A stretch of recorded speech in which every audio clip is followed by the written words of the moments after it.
What's going on, you lovely people? Ross back again with another session. Now, in this session, we're going to be talking about price action again, but we're going to be talking about supply and demand as our topic today. Now, this is going to directly correlate with our interlocking structures, and it's also going to directly correlate with our POI lesson as well. So, guys, let's get into this.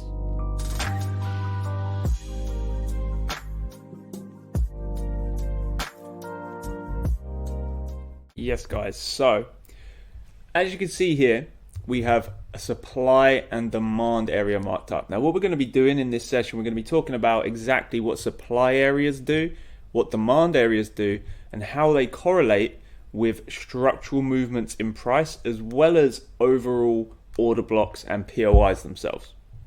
So, guys, throughout the market, you are going to see supply and demand areas back price back and forth from different time frames, essentially creating structural points and making the overall structures become visible. Now, the one thing that we really need to start thinking about when we look at the market is supply and demand areas are POIs and they are also structure. Okay, that's why we can mark up down moves, for example, like so, in an uptrend, because again, if you've watched the fractal video, you'd understand this is a down candle.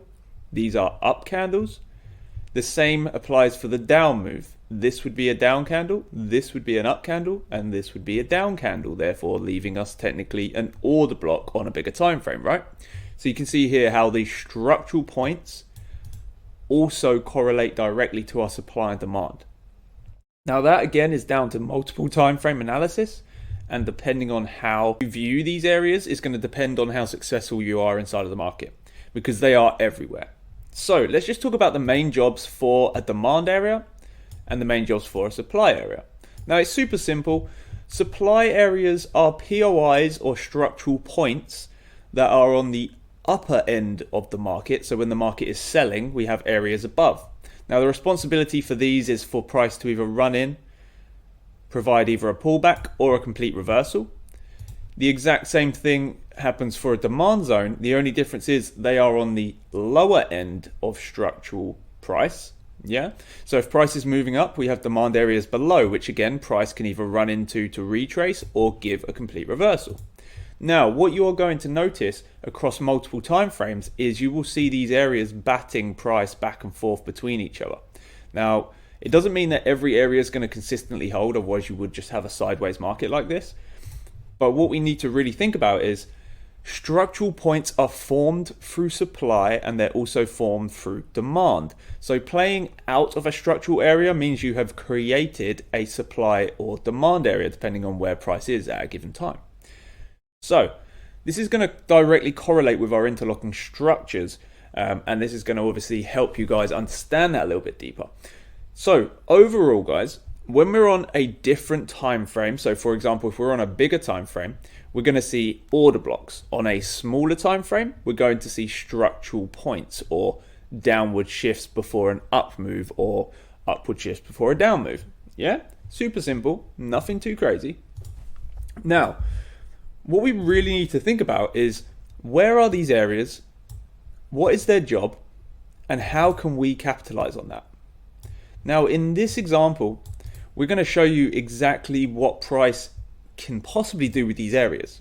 Now, a lot of the time, if you're seeing price run down in a given direction and breaking structures, you will see it run back to the nearest supply or demand for then a continuation in trend. When you get down to the bigger demand or supply area, you will then possibly see a reaction, whether it pushes us back into the last area that's formed, or whether it pushes us completely past, giving us a reversal, is dependent on what you see down on the smaller time frame ranges. Now, don't forget, guys, range liquidity is exactly the same thing when it comes to supply and demand. So with a range, of course, we would have a high and a low. We then play back into the higher part of that investment, overall liquid range. We then run lower, also playing us into the lower area of the bigger liquid range, right? So again, you're going to see this consistently in the market every single time frame. Now, having supply and demand areas marked out, especially on the bigger time frames, is going to give you some really good areas to look for price to react at. Let's do a little bit more of a detailed drawing so you guys can understand exactly how supply and demand areas work. Right here, that we have a little bit more of a detailed diagram. Now, what I need you guys to really think about, like I said earlier, that these are essentially extended candles right here, okay? So they are extended from their actual body so we can see them more clearly and we can see where price interacts. But if I pull them back like this, you can see the way that price essentially is creating order blocks and then it's running to them, aka supply and demand. All right. So as you can see here, guys, demand areas will sit below price, waiting for it to come down and interact with them. Now, as always, for anyone that's watched the live streams, you will hear me say this a lot. These areas do not have to give you anything. Just like the market itself, it doesn't have to give you anything. But a lot of the time, you will see price react to some degree, either creating a new supply for price to tap into further down the line, or giving us a full reversal when most of the time you will see a supply area created anyway. Again, if we're running away from a supply, a lot of the time a demand area will be created. Now, you can see the way that price runs down, taps into the demand, creates a supply, pulls down lower, taps into the bottom of the demand area, creates a supply, runs down, taps into a POI deeper, which we haven't actually marked. We're just talking about the internal movements here.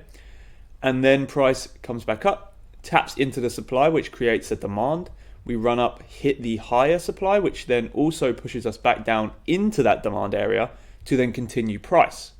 Now, the key factor in understanding the supply and demand system and the structural side of price as well is to recognize that this area itself, let me pull this out here, that is a demand zone once price moves away and it's finished creating all of this structure. And the same thing applies for the smaller area. So right here, you see how where it plays from the supply, comes down into the demand, that has created a demand area as well, right? So on the bigger time frame, we can expect price to come back to either the refined area or the bigger area to continue price higher. So really paying attention to this is going to obviously give you a more advanced view on the market, and it's also going to allow you to recognize where the smaller and bigger time frame trends and structures meet and how you can begin to capitalize on that, right? Like I say, if you haven't watched the interlocking structure video already, be sure to check that out because it can really improve the way that you see this, and it will allow you to not have your chart filled up with supply and demand boxes everywhere, because it can become quite busy very quickly, which can honestly do the opposite to the job it's trying to do. Instead of making price clearer, it can make it a lot more hard to read, if you've got zones everywhere. But again, that's just my view. Obviously, you guys can map your trades however you like. Now, when we have this understanding in the forefront of our trading, we are going to recognize a consistent pattern that will happen. Supply will be created, it will be used. Once it's used, it will normally push us back down to a demand, and then it will most of the time be liquidated. Now, supply and demand areas can be tested more than once, and they will continually cause price to react regardless of the time frame. Okay? Now that we've covered the basic topics of this, we're going to go down to live price and show you some examples of this. So guys, let's get down there. So here we are, guys, down on the live price chart. Now, in this example of price action here, I've highlighted a clear supply area above, which has supplied us with the continuation of trend. I've also highlighted the bigger demand area here, which has supplied us with the last pullback before that. And we've also highlighted a couple of smaller areas as well. Now, there is many areas that have not been marked, guys, okay? If I did mark all of them, it would just be like a complete cloud of supply and demand zones, right? Now, before we get into this, we're just going to walk you through some of the smaller areas that we haven't highlighted to explain exactly how they have worked with price. Now, again, we're not going to go crazy on this, just going to keep it short. There is a little order block here, which is a bearish order block, which was responsible for this push, right? Also, it did tap into the bigger move, and then it tapped in again further down. We also have the areas above here, which have caused price, so this big supply area here, which has caused price to push down in the first place. We also have this big supply area here, which again, you could have refined down to this supply, but at the end of the day, they're going to be everywhere, guys, okay? So this is just an example to show you how price has worked. Now, you can see we have our main supply area, which has reacted with price once, twice, 3 times. Again, there is refinements you could make. You also find the individual supply areas that are causing these moves, but we're on the hour time frame, and we're just going to keep it simple as we can, really. We don't want to confuse you guys. So, as you can see, price plays away from the supply after creating structure. It runs down. More than likely, we'll be tapping into something on the far left. Again, we're not going to go into that in this session. It then creates demand zones as it's moving up. Price then hits the nearest demand zone, runs to the nearest supply, pushes it down further into the bigger demand zone, which pushes us back to the bigger supply. Again, we have supply and demand areas inside of these moves, which are consistently bouncing price back and forth. And overall, you're going to see this on every time frame. Now, like I say, do not worry too much about marking every single zone, because if you do, it will become a full block of color, and that is not going to help you. Now, I'm not saying you can't. You can, but in my personal opinion and my experience, it doesn't do anything except for cloud your vision as to where price may be going. Now, this example is just to show you what it looks like in a real world example. But overall, all we're looking for is individual moves to create demand areas that price interact with. And once these areas have all been interacted with, price will leave and seek new supply and demand areas, right? So what I would recommend for you guys, for anyone that's practicing supply and demand, head over to your charts, find zones that price has dropped or risen from, and then work out which area they have essentially correlated with. Now, in this case, it's demand here. We've refined it down to an order block, whereas it could have been the bigger demand here. Well, there is a bigger demand here, but you can see already how the areas start to merge into one another. So we just wanted to keep it as simple as possible for you. So give it a practice, guys.